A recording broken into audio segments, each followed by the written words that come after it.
bad that nobody would ever contemplate doing it again. But is it right that the jockey who rides the horse gets less than the stable staff? The integrity of racing in Britain remains the envy of the world. The least price in 1991 was £2,178 to the winner. You ride with a 3-mile hurdle, and then the next race, say a 2-mile chase, and then another 3-mile chase, or something like it, you're under pressure. What changes and reforms would you introduce? The 4 people would be chosen by everybody in racing. Howard Wright, the racing journalist's journalist, digging away at the coalface, unearthing stories, documents, the tedious discussions at meetings and conferences, legal and historical research, the intrigues and personality clashes behind detailed complex issues. Howard reports on and analyses the obscure minutiae that the rest of us gratefully feed on. Starting off, like so many other hacks, at the disciplined, accurate, fact-based time form, and writing the biography of their irascible Halifax guru, Phil Ball, Howard moved to the editorial and reporting side of the Sheffield Morning Telegraph, the Daily Telegraph and Racing Post. Winner of the coveted Sporting Life and Sporting Chronicle tipping prizes in the 1970s and a member of the British Horse Racing Authority's Flat Racing Pattern Committee for over 20 years, and now Vice Chairman of the Northern Racing College and a freelance writer, Howard, welcome to King for a Day. You're no longer reporting and commenting from the outside, you're now in charge. It's easy to criticise without responsibility. So, as dictator, what changes and reforms would you introduce? The very first thing I'd do was scrap the BHA, the British Horse Racing Authority, in its present form. At the moment, it's got 9 members, a chairman, a chief executive, 3 independent directors, 2 independent regulatory directors, a Racecourse Association nominee and another nominee from 3 organisations, the Racehorse Owners Association, Thoroughbred Breeders Association and licensed personnel, 9 in all. Far too many. Too many layers of, in effect, bureaucracy. That would go, and in its place, because we need a single authority in charge of everything, would come a 5-person. I say person because it can be men or women. We need the best people. 5 people. Chief executive, who would carry on as of now. That's Paul Bitar, yeah. Because we need continuity. No good throwing everybody out at the back door. Chief executive, but 4 other people as directors. So we'd have a board of 5. But who would choose these 4 people? That would be, the 4 people would be chosen by everybody in racing. Everybody who had an interest in racing and who registered that interest. So that could be owners, trainers, breeders, jockeys, stable staff, punters, racegoers, members of the public. Anyway, democracy, yes. Absolutely raw-based democracy. Yes, and they would register to vote, and there would be a vote. Of course, candidates would have to put themselves forward. There would be elements of lobbying in here, but at the end of the day, we'd take 4 people who were, as you say, democratically, as democratic as we can be in a business that it's a sport. It's a mixture of a sport and a business. It's a collection of very small businesses plus a lot of people who take a lot of pleasure out of it. It's not an industry. The car-making industry is an industry. Coal mining. Many disagree with you there. It's a product. It's produced. It goes behind it. It sells itself.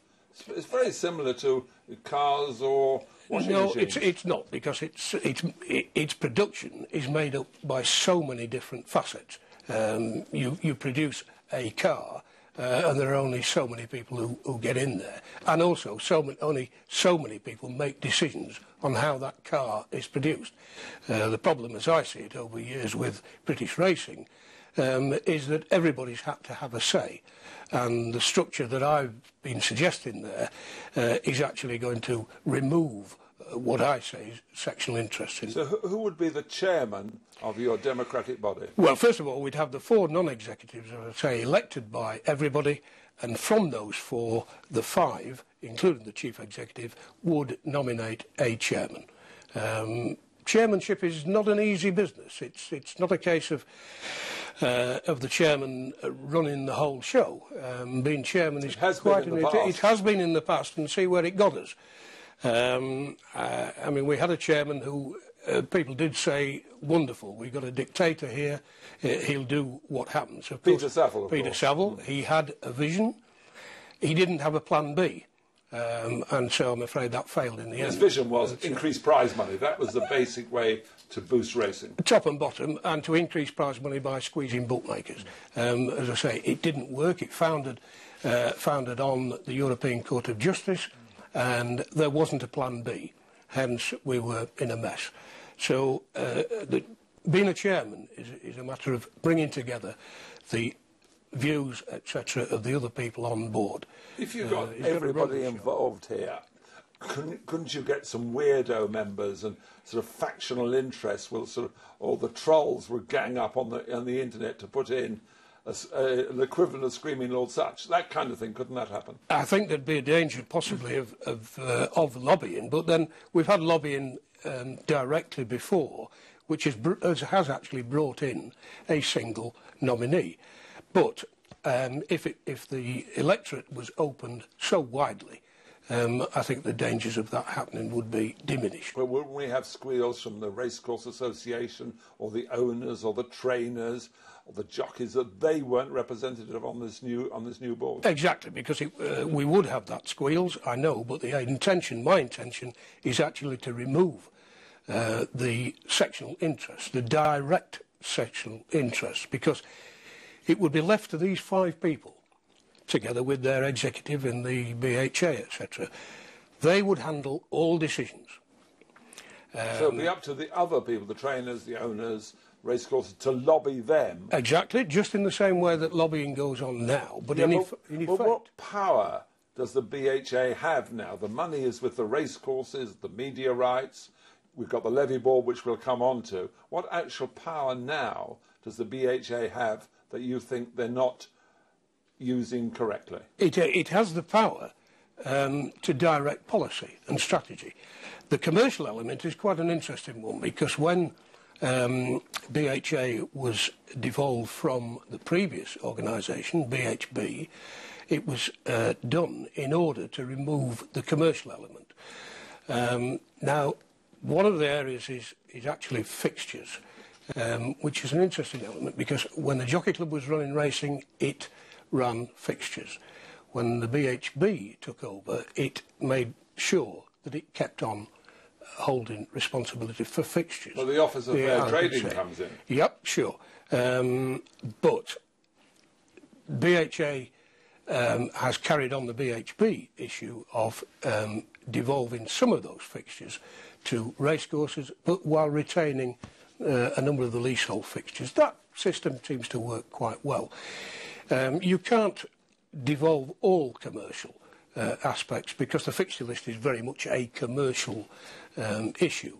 So as long as the racecourses themselves have hold over a large proportion of those fixtures, it's up to them to sort them out. So I see that as being a continuation. But it's up to BHA to set the strategy that is best for racing.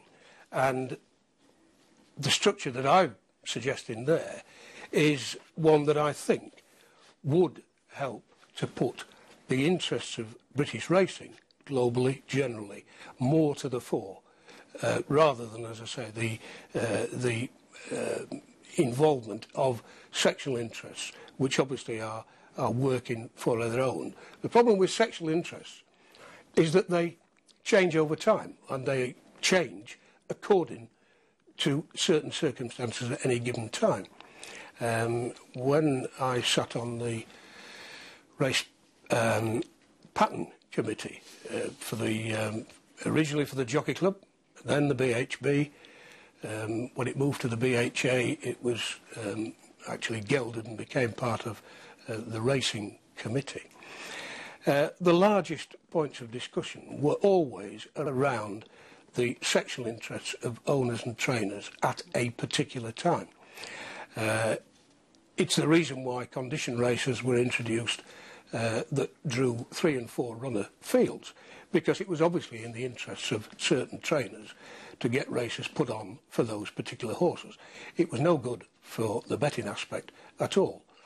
But, and it was very difficult to get over that obstacle of what was the vogue at a particular time. And it often, I remember we had certain representations from trainers which fluctuated according to the type of horses, the major trainers, according to the type of horses they had in the yard at any given time.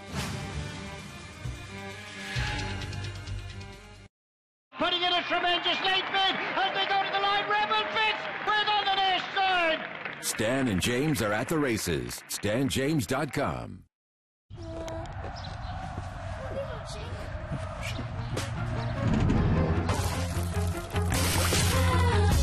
Direct Line Home Insurance means if your contents are stolen or damaged beyond repair, we'll replace them, new for old.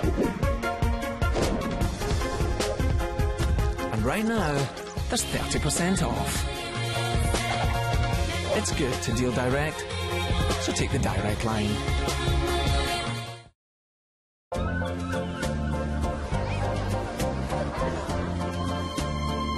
Book a school holiday break at Butlins this year, where there are fairground rides, exciting shows with big name acts, and a whole load of fun to be had.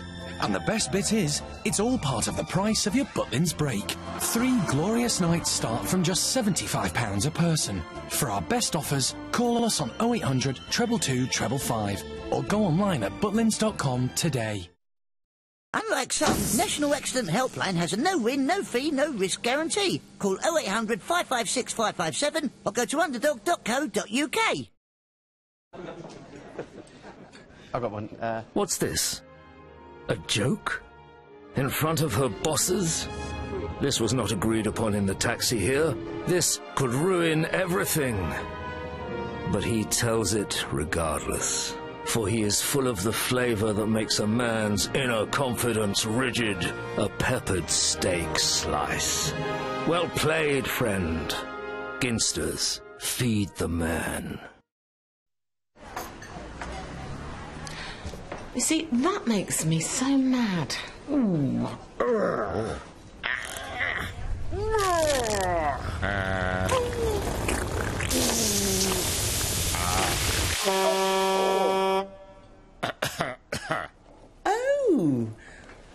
honestly, Churchy, I can't take you anywhere. Oh, John. To keep your claim-free years safe from uninsured drivers, chat to Churchill. Click and fit at over 1,300 UK garages. It's easy. Click and fit for unbelievable prices on tyres at blackcircles.com. Our new windows keep the house nice and toasty. We're saving a fortune with our energy bills. Brilliant energy-saving glass! Get your 55% off quote from SafeStyle. Putting in a tremendous late bid as they go to the line. Rebel Fitz with on the near side. Stan and James are at the races. StanJames.com. So we've altered the BHA fundamentally, the ruling body. The funding of racing largely comes from the levy. What would you do with the levy board? And would you keep the levy? Yes, I think you have to keep the levy. This is one of those stories that, of course, for the Racing Post I covered interminably. And yes, I'm glad to have got out of the rigmarole of sitting in the levy board office on the 31st of October, often through till late in the night, waiting for white smoke to appear out of the room. It was quite an interesting exercise, but at the same time, it was always confrontational, and hence between the levy board between the members of the levy board, between racing and betting on the one hand, and the government independent members sitting in the middle, almost trying to balance things. Now, what I would do with the levy board is something similar to what I've suggested with the BHA. At the moment, there are about 7 members, some independent members nominated by the government, who act as a balancing pole between the racing members, which are still under the statute responsible to the Jockey Club, which has devolved its responsibility to BHA, and the Bookmakers Committee. My levy board provided, and I think it probably could be statutory possible to do this without too much fuss, it would be to reduce the levy board to 3 members. A chairman, an independent chairman nominated by the government, by the DCMS as it is now, 1 from the BHA, which would be one of those 5 members. It could be the chief executive or it could be one of the other 4 members, and 1 from the bookmakers.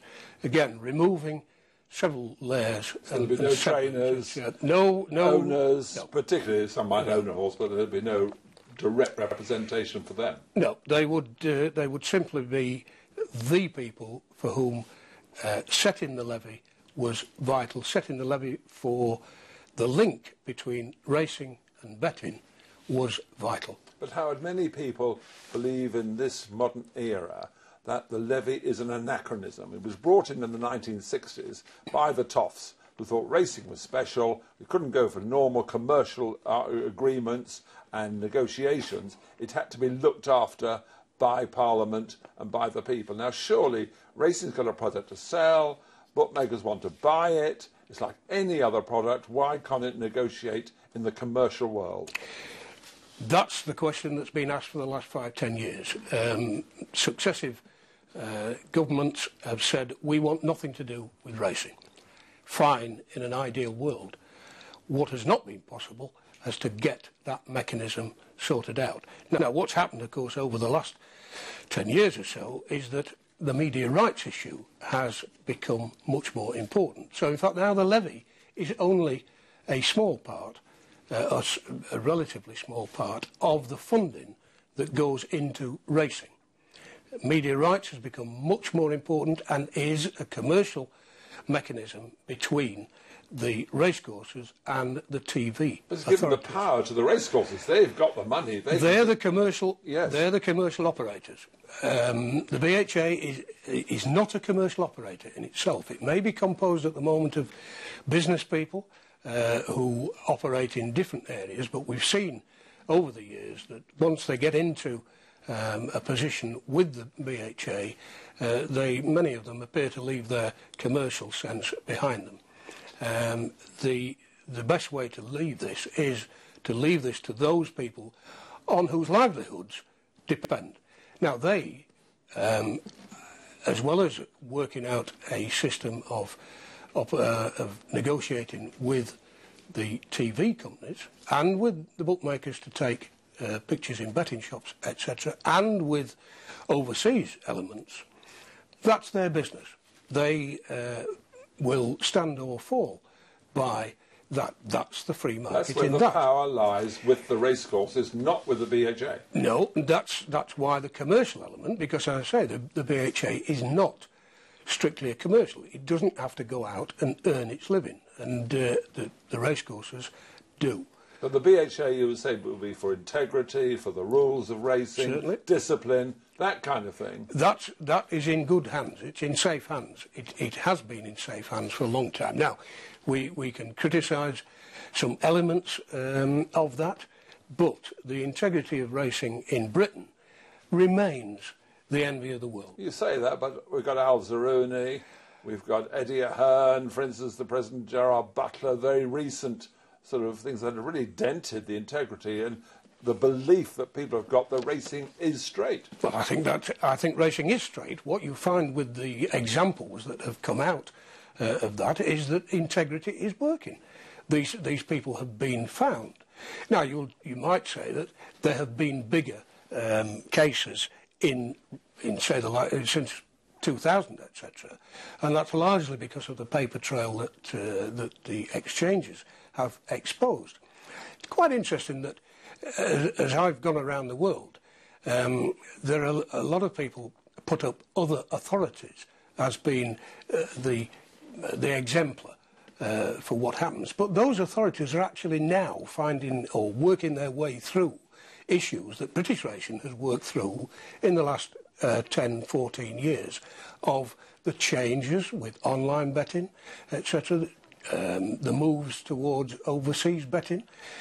Australia is finding all sorts of nooks and crannies, crooks and nannies in its racing. Now, Australia being put forward as a strong integrity-based racing organisation, it's got so many federal aspects to it which diminish its overall authority. The states in America, exactly, isn't it? the states in America, exactly. But, so what you're coming down to, Howard, is that you want a 5-member BHA, a 3-member levy board, the trade associations for owners, trainers, stable staff, the rest of them, all lobbying those two bodies for their various self-interests to reform racing as it's been taking place now. But you also are a believer that the perception of racing is wrong, that it isn't in trouble, that things are going well, and people would say, well, if that is the case, why not keep the BHA and the levy board as they are? Yes. Because I come back to the point that I make about sexual interests. Again, as I say, I go around the world. I'm fortunate to have seen what happens in other authorities, and so many people in recent years have said to me, "Well, racing in Britain is bankrupt. It's gone," and I have to defend that when it isn't bankrupt. It's not on its knees. It is going extremely well. It can go better, and what it's got to do is hold on to what it's got. And I think this structure that I suggested, without the sectional interests who, for their own reasons, will crab British racing, and particularly its prize money, they will not have the influence to do that. How would you strengthen the link between racing and betting, and what would you do with the tote? I think this new structure in itself that I'm suggesting would strengthen that link, because it would remove layers of the bureaucracy. The BHA would negotiate with the bookmakers, or in keeping the levy board, they would negotiate directly with the bookmakers on the levy, which has to be maintained. There is at the moment no credible, acceptable replacement, commercial replacement. The last 5-10 years have shown that, and until someone can come up with something like that, we have to keep it. What about the tote? The tote, keep racing in quotation marks, as far away from the tote as possible. At the moment it's run by Betfred for the next 5 years. Yes. So a commercial business. Yes. Commercial so if Fred Doan wanted to sell his stake in the tote, or the tote itself, he'd be allowed to do so? Yes, he would be allowed to do so, but under a tender process. And what I'm suggesting is that racing gets nowhere near that process. Racing has not shown itself to be commercially capable of running a market stall. Some would say a whelk stall. Yes, you're right. So keep the tote as a commercial operation. Now, for a long time, you've been very much involved in industry training. What would you do there? As dictator, king for the day. As dictator, I think previously, yes, I've been involved with the Northern Racing College since 1990, vice chairman for the last few years. Both the schools, the British Racing School at Newmarket, plus the National Stud, which also is involved in training, have felt that industry training, especially staff training, stable staff training, has always come bottom of any agenda. Through the BHA, last topic on the agenda when everybody's darting for the door.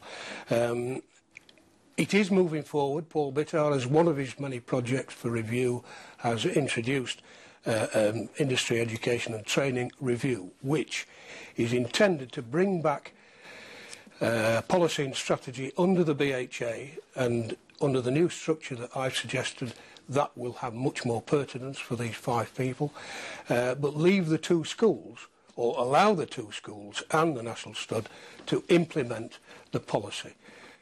Right. Finally, Howard, and this is a sort of a thing that I'm not involved with, but Twitter. You seem to object somehow that Twitter operates in some of the circles of racing, including the journalists. Yes, I'm afraid Twitter is a bit of an Achilles heel, or something that I look at with a jaundiced eye. I think too many journalists now are debating through Twitter. Anybody who can mount an argument in 140 characters is either a genius or deluding themselves. Concise people would say are not rambling on as you do. Possibly. But I don't think you can get an argument over in 140 But you can't bar characters. Twitter. You can't say no hack can use Twitter. No, I'm not suggesting that, but I am suggesting that news editors and sports editors actually sack any journalist engaging in a Twitter debate or a journalist who uses Twitter as a primary source of information. Brilliant source of information, the fastest But it's information. a guidance. You then check it up. This alerts you to what might or might not be happening. I fear and then you too many of my colleagues these days are not doing that, and it's a lazy way of using it. The contacts book of certain journalists these days is getting very, very small indeed. I still belong to the old-fashioned area that the bigger your contacts book, the better you are. Howard Wright, king for the day. I won't go on Twitter to find out what you're thinking, that's for certain. Thank you very much.